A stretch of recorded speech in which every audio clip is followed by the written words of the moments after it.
सभी छात्रों को मेरा नमस्कार। एक बार पुनः आप सभी का स्वागत है हमारे एसआरपी इंटर कॉलेज कोंच के व्हाट्सएप वर्चुअल कक्षा 12 ऑटोमोबाइल की क्लास में। जैसा कि छात्रों, मैंने कल आप लोगों को रेखाओं के प्रक्षेप के बारे में बताया था। इससे पहले आप सभी छात्र इस चीज़ से आश्वस्त हो लें, कोई भी चीज़ कठिन नहीं होती है। अगर आप सतत प्रयास करेंगे और पूर्ण मनोयोग से एकाग्रचित होकर करेंगे तो कोई भी चीज़ कठिन नहीं होती है। लेकिन दिक्कतें कब होती हैं? जब हम उसको अपने दिमाग से सोचते नहीं हैं और किसी भी प्रश्न का हल करने बैठ जाते हैं। जब तक कि आप अध्ययन नहीं करेंगे, आप नहीं उसके बारे में अच्छे से अध्ययन करेंगे, तब तक आपको उसका उत्तर जो उचित होना चाहिए वो नहीं मिलेगा। चतुर्थ प्रश्न पत्र में बेटा, जैसा मैंने बताया है कि ये इंजीनियरिंग ड्राइंग होती है, मैकेनिकल ड्राइंग। इसमें दो तरीके के चित्र आते हैं। एक तो प्रक्षेप खींचना आता है और दूसरा मुक्त हस्त चित्रण आता है, यानी फ्री हैंड, जिसमें तुम्हारे औजारों के चित्र होंगे, जो ऑटोमोबाइल से संबंधित औजार हैं, ऑटोमोबाइल में पार्ट हैं। ऑटोमोबाइल के पार्टों में चाहे वो क्लच हो, ब्रेक हो, गियर हो, या नट हो या बोल्ट हो, कुछ भी हो, ये मुक्त हस्त में आते हैं। तो एक तो प्रश्न ये होते हैं, मैं आप लोगों को प्रक्षेप समझा रहा हूँ। जैसा कि आप देख रहे होंगे पीछे बोर्ड पर, ये दो मैंने, एक फर्स्ट ये दे रखा है, सेकंड ये दे रखा है। मैंने कल आप लोगों को जो है 5 इसके मुख्य जो आधार हैं उसके 5 बताए थे हमने। उनमें से इन 2 का मैं उदाहरण आज आप लोगों के सामने क्लियर करूँगा, क्योंकि ये सोच रहे होंगे कि सर ने सीधा बना दिया, क्योंकि बनाने में थोड़ा समय लगता है, तो उतना वीडियो अननेसेसरी अपलोड करने में देर लगेगी। तो ऐसा अपन को नहीं करना है। थोड़ा देखें छात्रों, इस चित्र में, चित्र फर्स्ट में ध्यान दें। पहले चित्र में छात्रों ध्यान दें कि ये जो एक जो मैंने बनाया है, ये क्या है समझे थोड़ा छात्रों। इधर से देखें, ये जो दिख रहा है, इसमें मैंने रेखा HP तथा BP दोनों संदर्भ तलों, BP और HP, ये BP और ये HP, इनके दोनों संदर्भ तलों में मैंने क्या किया है कि समांतर एक चित्र बनाया है। ये दोनों HP और BP के समांतर ये एक चित्र बना है। इसमें क्या है कि जो A है, इस A में रेखा P और Q, रेखा PQ क्या कर रही है? प्रथम चतुर्थांश में क्षैतिज तल HP तथा ऊर्ध्वाधर तल BP दोनों के समांतर है। क्षैतिज तल HP और ऊर्ध्वाधर तल BP के समांतर है ना? कौन सी? P और Q, ये दोनों के समांतर है। इसमें क्या है? PQ इसका अनुविक्षेप यानी प्लान है। स्मॉल P और Q इसका क्या है? प्लान है। जैसा कि मैंने लिखा है, ये प्लान, ठीक, ये इसका प्लान है। प्लान के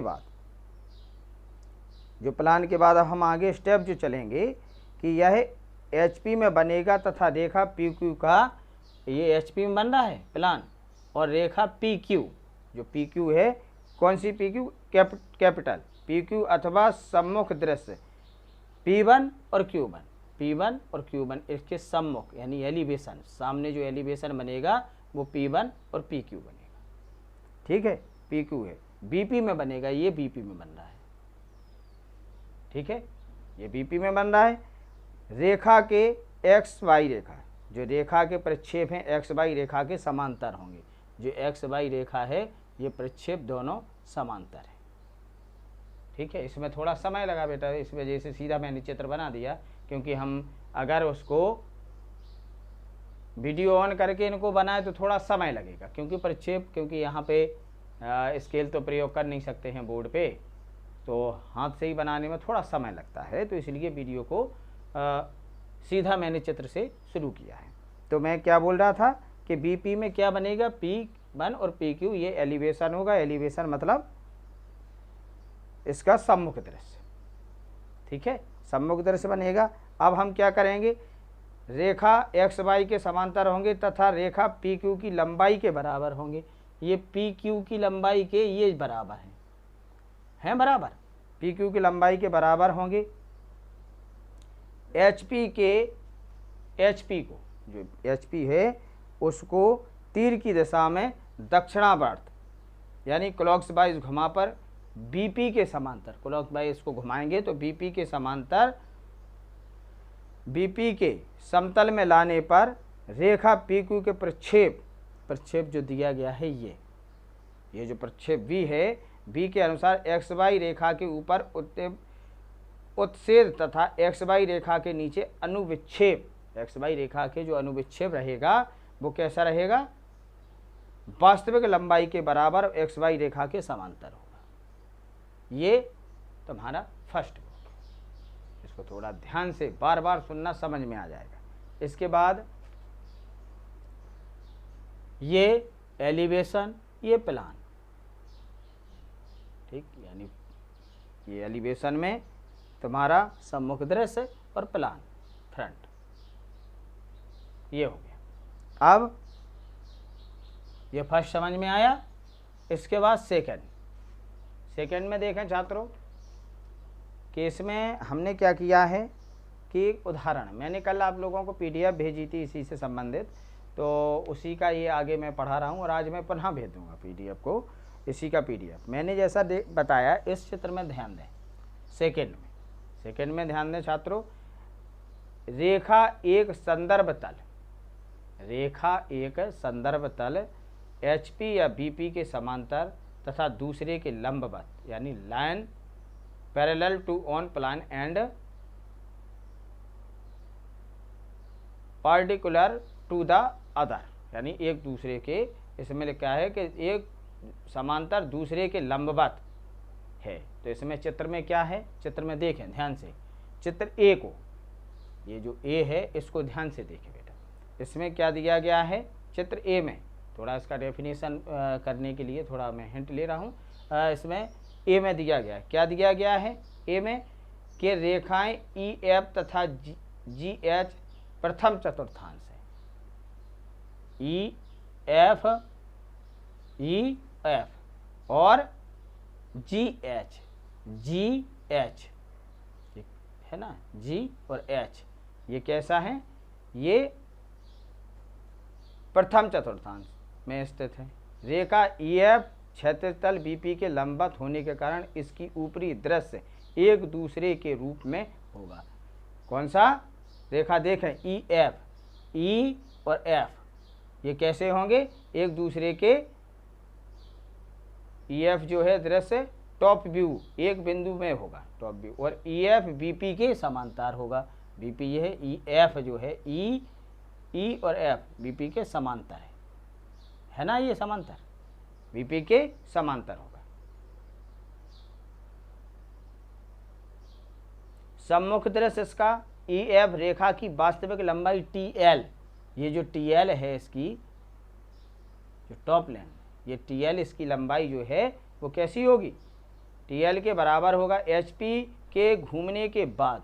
इसको हम जब घुमाएंगे HP को घूमने के बाद तो क्या होगा, BP के समतल में आने पर, BP के समतल में आने पर यहाँ स्थिति देखिए, अब स्थिति ये बनेगी, इसमें प्रक्षेप बनेंगे, B के अनुसार ऐसे प्रक्षेप बनेंगे। रेखा जी एच ऊर्ध्वातल बीपी के लंबवत है। जी एच ऊर्ध्वातल किसके लंबवत है? जी एच किसके लंबवत है? ऊर्ध्वातल बीपी के लंबवत है। अतः इसका सम्मुख दृश्य फ्रंट व्यू एक बिंदु H1 रूप में प्राप्त होता है। H1 रूप में प्राप्त होता है। ठीक है, H1 रूप में प्राप्त होता है। यह रेखा HP के समांतर होने के कारण इसका ऊपरी दृश्य टॉप व्यू जी एच के समांतर है। ये G और H के समांतर होगा। ठीक है,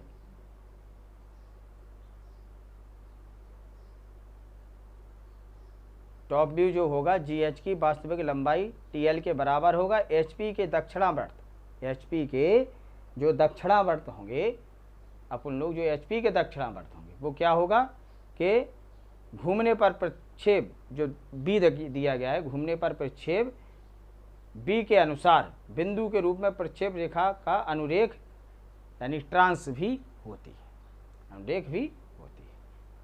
ये किसी भी रेखा का समांतर मैंने बता दिया और लंबवत बता दिया। इसके बाद 2 और 3 जो हैं, जो मैंने PDF में आपको दिए हैं, थोड़ा कठिन होता है बेटा, इसमें क्वेश्चन बनाने में लगता है, लेकिन उनको पॉइंट टू पॉइंट जब स्टेप बाय स्टेप अपन चलेंगे तो कोई ज़्यादा कठिन नहीं होता है और कोई दिक्कत नहीं होती।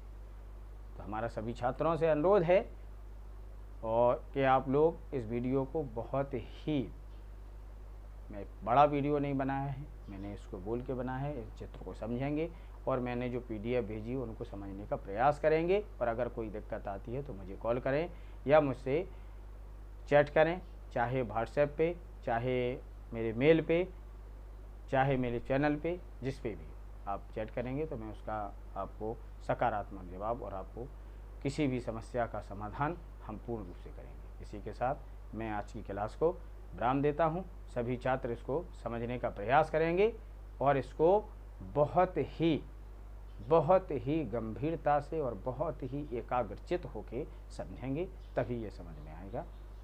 आज की क्लास को यहीं रोकता हूँ। नमस्कार, जय हिंद, जय भारत।